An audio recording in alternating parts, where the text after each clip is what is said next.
আসসালামু আলাইকুম বন্ধুরা, সবাই কেমন আছেন? আশা করি সবাই ভালো আছেন। আজকে আমরা বাঁশ, কাঠ আর পাইপ দিয়ে ভেলা তৈরি করব। ভেলা আগের অবস্থা এরকম ছিল, ভাঙাচোরা। তো আজকে আমরা নতুনভাবে এটাকে প্রস্তুত করার জন্য প্রথমেই বাঁশ কেটে নিয়ে আসছি। বাঁশ এই যে যে জিহাদ আর রানা কাটতেছে। ওরা সারাদিন অনেক অক্লান্ত পরিশ্রম করছে মোটামুটি। এরা সবসময় পুকুরে লাফ ঝাঁপ করতেই পছন্দ করে। হ্যাঁ, মাঝে মধ্যে গোসলের সময় ভেলায় উঠে ওরা লাফালাফি করে। এজন্য এদের আগ্রহ অনেক বেশি। আমি করতে চাইছিলাম না, তারপরেও ওরা অনেক জোর করেই মোটামুটি আমাকে নিয়ে আজকে এটা প্রস্তুত করানোর জন্য মানে বলছে। তো প্রথমে বাঁশ কেটে আনার পরে এটা প্রসেসিং করা হচ্ছে, যাতে বসতে কোনো ধরনের অসুবিধা না হয়। আমাদের সাথে আয়ুব ছিল।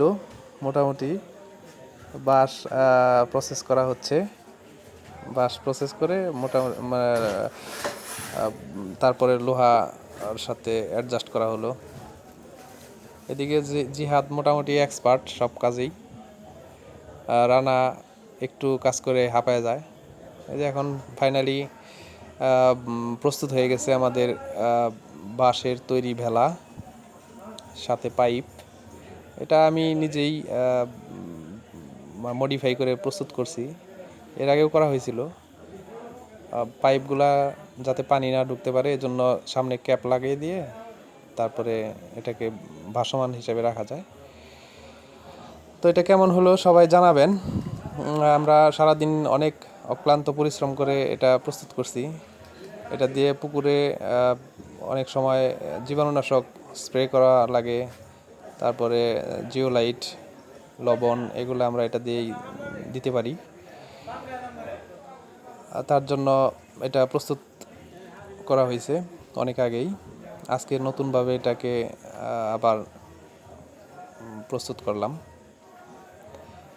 ব্যবহার উপযুক্ত করা হলো আর কি। এর আগে ব্যবহারের অযোগ্য ছিল।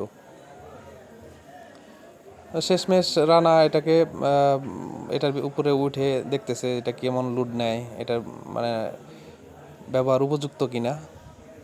ও অনেক এনজয় করছে। ততক্ষণে জিহাদ চলে গেছে।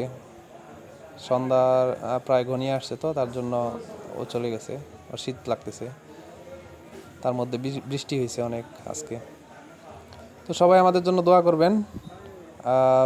আমরা আপনাদের জন্য দোয়া করি। আল্লাহ আপনাদের সকল নেক বাসনা পূর্ণ করুক। আমাদের জন্য দোয়া করবেন যাতে মাছের উৎপাদন এবছর অনেক বেশি হয়।